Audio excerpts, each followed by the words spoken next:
name's Aaron Ralston. My parents are Donna and Larry Ralston of Englewood, Colorado. Whoever finds this, please make an attempt to get it to them. Be sure of it. I would appreciate it.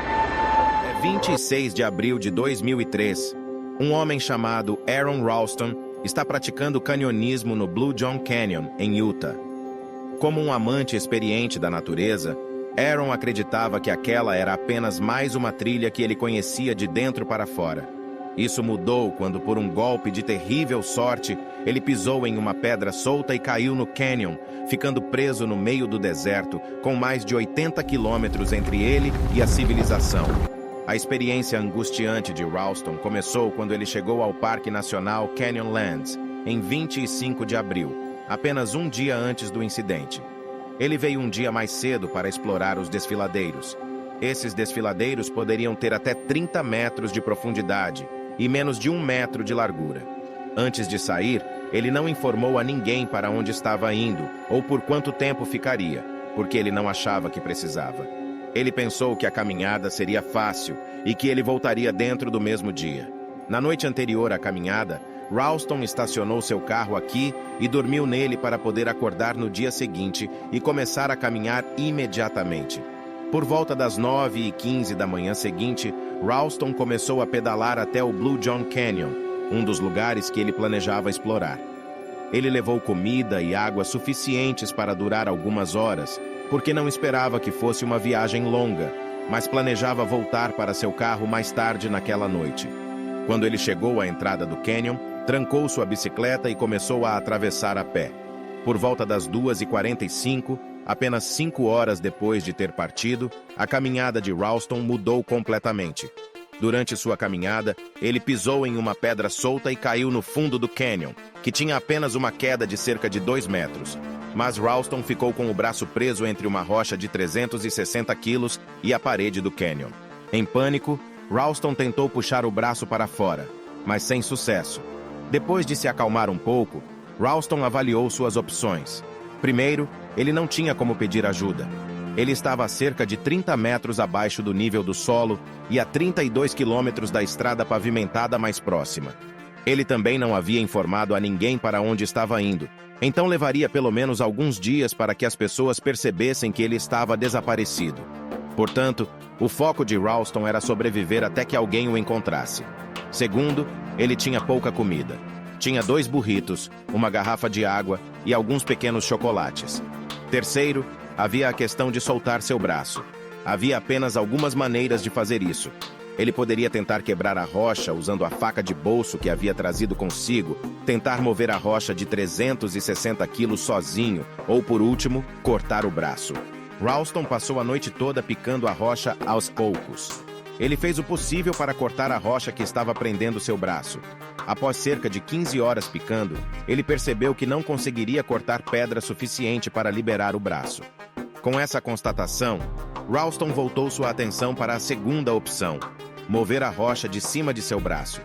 Ele improvisou um sistema de polia usando uma corda que havia levado consigo, mas com apenas a força de um braço livre contra uma rocha de 360 quilos, a situação não mudou e ele continuou preso. A saúde física de Ralston também começou a se deteriorar à medida que sua temperatura corporal se tornava imprevisível devido à desidratação.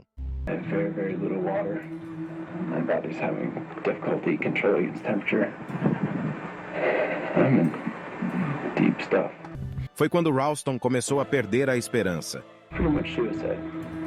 It's 4 hours from here to my vehicle.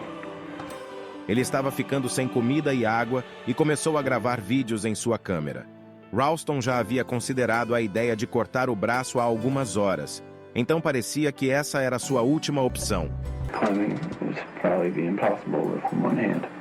The blood loss and my dehydration, I think, are ruling that out. I think I would die if I cut my arm. No dia seguinte, após pensar muito, Ralston separou as ferramentas de que precisaria para cortar o braço. Ele pegou uma das 2 facas de seu canivete de loja de $1 e tentou cortar a pele. Como ele diz no vídeo que fez com sua câmera, mal conseguia fazer o sangue escorrer. Jesus.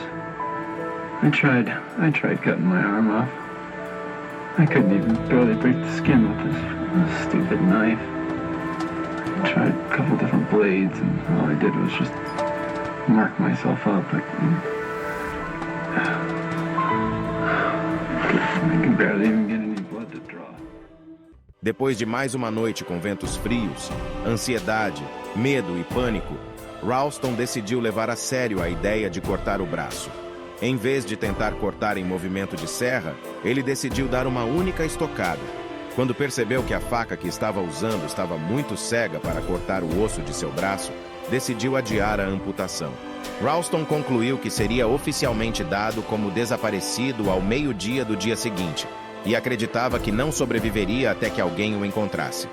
Na quarta-feira, Ralston realmente começou a encarar a possibilidade da morte. Ele gravou uma despedida para sua família e amigos e fez seu testamento. Ele afirma que a maior parte do dia foi passada sonhando acordado com sua vida. Ele lembra que às vezes sua família e amigos apareciam diante dele no canyon, e ele até teve uma visão sobre seu futuro filho. Na quinta-feira, 5 dias após Ralston ter caído inicialmente no canyon, ele começou a beber sua própria urina devido à falta de água. Ele começou a pensar novamente em sua rota de fuga e percebeu que não precisava cortar através dos ossos com uma faca cega que tinha, mas sim que a rocha estava posicionada de forma que Ralston pudesse quebrar os ossos de seu braço e depois cortar tudo o resto. Foi exatamente isso que ele fez. It came to me, this epiphany that I could break the bones because my arm was caught so tightly that I could torque myself. He would have to snap both of the bones in his arm to make it work. Levou mais de 1 hora para concluir o trabalho. Finalmente, depois de Ralston ter cortado todo o seu braço, incluindo artérias, nervos e tendões, ele cambaleou para trás, batendo na parede atrás de si. Este foi um momento crucial para ele, pois descreveu o momento como um renascimento. And then, boom, and I wasn't even attached anymore, and I fell down like this, and I